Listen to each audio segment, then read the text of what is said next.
अगर आपकी भी यही सोच है कि जून के महीने में खेत को खाली छोड़ देते, तो यकीन मानिए यह वीडियो आपकी सोच को पलट कर रख देगा।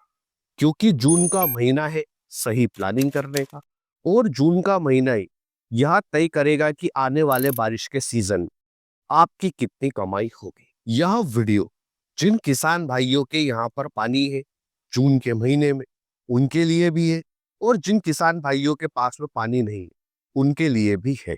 आप जब इस वीडियो को आगे देखेंगे तब आपको पता चल जाएगा कि मैं ऐसा क्यों कह रहा हूं। अब जून के महीने में हम 15 से 20 फसलों की बुआई कर सकते, पर मैं आपको 15 से 20 फसलों की जानकारी नहीं दूंगा।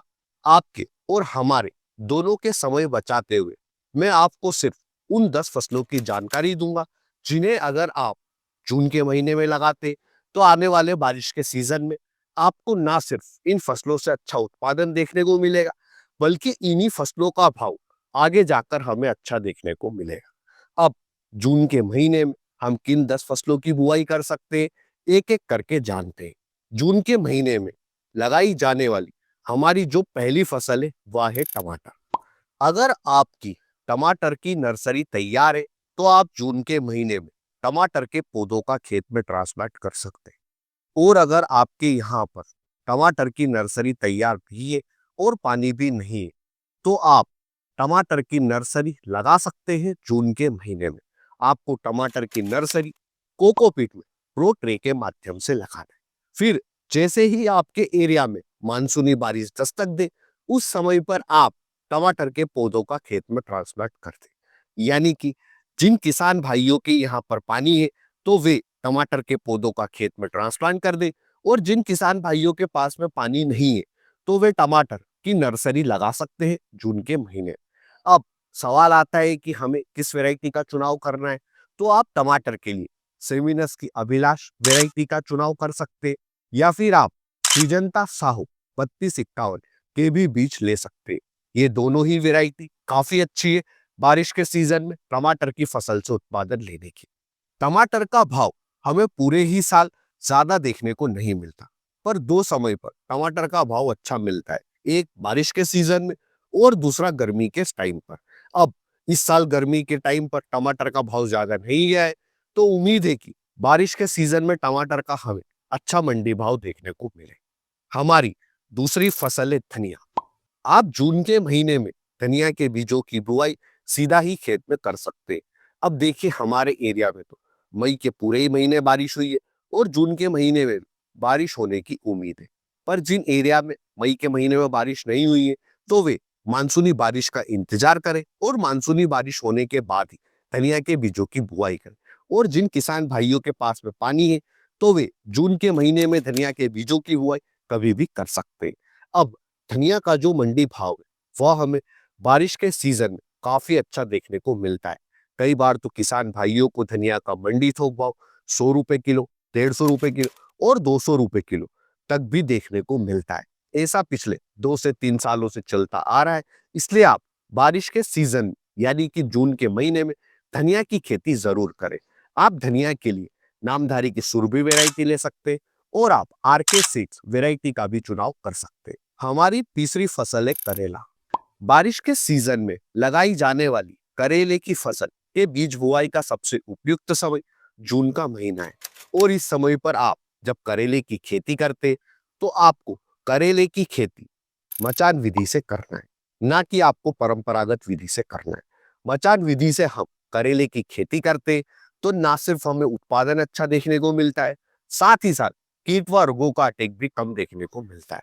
तो आपको करेले के बीजों की बुआई कुछ इस तरह से करना है। हमने 2 फीट चौड़े बेड बनाए और बेड की बेड से दूरी 4 फीट ली है। आप 4 से 5 फीट ले सकते। इसके साथ ही हमारी बेड की हाइट 14 इंच थी। आप 10 इंच से लेकर 14 इंच बेड की हाइट रख सकते। अगर आपके यहाँ ड्रिप इरिगेशन सिस्टम इंस्टॉल है तो आप मल्चिंग पेपर का उपयोग अवश्य करें। इसके लिए आप 25 माइक्रोन के मल्चिंग पेपर का उपयोग कर सकते हैं। अब बात आती है कि हमें होल से होल की दूरी क्या रखना है, तो हम होल से होल की दूरी 1 से 1.5 फीट रखेंगे। हमने यहाँ पर 1.5 फीट होल से होल की दूरी ली है। वह इसके साथ ही एक होल पर हम 2 बीजों का छिड़काव करेंगे। आप देख सकते हैं कि हमने यहाँ पर 2 बीज लगाए हैं। और फिर आपको जब करेले की फसल 20 से 25 दिन की हो जाए तब इन्हें मचान विधि पर चढ़ा देना है। चौथी फसल पर आने से पहले जिन भी किसान भाइयों ने अभी भी इस वीडियो को लाइक नहीं किया है तो सबसे पहले इस वीडियो को लाइक कर दें। हो गया लाइक तो हमारी चौथी फसल है प्याज। जून के महीने में प्याज की नर्सरी भी तैयार कर सकते हैं। और अगर आपकी नर्सरी तैयार हो गई है 45 से 50 दिन की तो आप प्याज के पौधों की रोपाई भी कर सकते हैं जून के महीने में। और अगर आप जून के महीने में नर्सरी तैयार करना चाहते हैं तो आपको प्याज के लिए नासिक M53 इस वेराइटी का चुनाव करना है। प्याज की नर्सरी को तैयार होने में कम से कम 45 से 50 दिन का समय लगता है। आपको 45 से 50 दिन की जब आपकी प्याज की नर्सरी हो जाए उस समय पर ही खेत में पौध रोपाई करना है। उसके ना पहले करना है ना उसके लेट करना है। अब देखिए, खरीफ के सीजन में हम प्याज की फसल जब लगाते तो हमें इसका जो भाव है वह काफी अच्छा देखने को मिलता है। पिछले 3 सालों से हमें प्याज का मंडी थोक भाव कभी 40 रुपए किलो, कभी 25 रुपए किलो और कभी 20 रुपए किलो कुछ इस तरह का देखने को मिला है। खरीफ के सीजन में हमने जब भी प्याज की फसल लगाई है हमें अच्छा ही भाव और अच्छी ही कमाई देखने को मिली है। तो आप भी जून के महीने में प्याज की नर्सरी जरूर लगाएं खरीफ के सीजन के लिए। हमारी 5वीं फसल है मिर्च। टमाटर की तरह ही आप मिर्च की नर्सरी जून के महीने में लगा सकते हैं। और अगर आपके यहाँ पर पानी है तो आप मिर्च के पौधों का खेत में ट्रांसप्लांट जून के महीने में कर सकते हैं। दूरी आपको 2 लाइन के बीच की दूरी 3 फीट रखना है और मिर्च के एक पौधे से दूसरे पौधे के बीच की दूरी 1.5 फीट रखना है। अगर आपके यहाँ पर ड्रिप इरिगेशन की व्यवस्था है तो आप मल्चिंग पेपर का उपयोग कर सकते हैं मिर्च और टमाटर की खेती के लिए। मिर्च के लिए आप VNR की उन्नति वैरायटी का चुनाव कर सकते हैं या फिर अद्वंत गोल्डन सीड्स की AK47 इस वैरायटी का भी चुनाव कर सकते हैं। हमारी जो छठी फसल है वह है पालक। पालक की फसल में हमारी जो लागत है वह बहुत ही कम आती है और हम एक बार लगाई गई पालक की फसल से कई बार हार्वेस्टिंग ले सकते, कई बार कटाई ले सकते। जैसे कि अगर आप पालक की फसल पहली बार लगाते तो इसकी पहली कटाई 40 से 45 दिन में आती है और फिर इसके 15 दिन के बाद में दूसरी कटाई और उसके 15 दिन के बाद में तीसरी कटाई। इस तरह से आप एक बार लगाई गई पालक की फसल से 5 से 6 कटाई ले सकते हैं। यानी कि आपका खर्चा सिर्फ एक बार आएगा और आप 5 से 6 बार पालक की फसल से उत्पादन ले सकते हैं। हमारी 7वीं फसल है बैंगन। बैंगन के कई सारे प्रकार जैसे भरता बैंगन, सफेद बैंगन, जापानीज बैंगन, इटालियन बैंगन। अब अगर आपके एरिया में गोल बैंगन का अच्छा भाव है तो आप गोल बैंगन की वैरायटी का चुनाव कर सकते हैं। और अगर आपके एरिया में लंबे बैंगन का अच्छा भाव है तो आप लंबे बैंगन वाली वैरायटी का चुनाव कर सकते हैं। बैंगन का जो भाव है वह हमें पूरे ही साल अच्छा देखने को मिलता है। इसलिए अगर आप थोड़ा सा खर्चा कर सकते हैं तो आप बैंगन की फसल जरूर लगाएं। हाँ, इसमें हमारी लागत अन्य फसलों की तुलना में थोड़ी ज्यादा आती है, पर अगर आपको बैंगन की फसल के बारे में अच्छा नॉलेज है, आप कीट व रोग को नियंत्रित कर सकते हैं, तो आप बैंगन की फसल जरूर लगाएं जून के महीने में। 8वीं फसल है लौकी। आप जून के महीने में लौकी के भी बीजों की बुआई कर सकते हैं। लौकी की फसल से आपको काफी अच्छा उत्पादन देखने को मिलता है और अगर आप चाहते हैं कि आपको जितना उत्पादन मिल रहा है इससे 10 गुना उत्पादन देखने को मिले तो आपको लौकी की बेलों की 3G कटिंग करना होगी। 3G कटिंग किस तरह से करते इस पर आप चैनल पर जाकर वीडियो देखना होगा, मैंने डिटेल में वीडियो बनाए। हमारी 9वीं फसल है भिंडी। आप जून के महीने में भिंडी के बीजों की भी बुआई कर सकते हैं। चूंकि बारिश के सीजन हमें भिंडी की जो पौधे की ग्रोथ है वह काफी ज्यादा देखने को मिलती है, इसलिए आपको भिंडी की 2 लाइन के बीच की दूरी 1.5 फीट रखना है और एक पौधे से दूसरे पौधे के बीच की दूरी भी आपको 1.5 फीट रखना है। तो आपको भिंडी के बीजों की बुआई कुछ इस तरह से करना है। आप भिंडी के लिए अद्वंत गोल्डन सीड्स की राधिका वैरायटी का चुनाव कर सकते हैं। इसमें आपको काफी अच्छा उत्पादन देखने को मिले।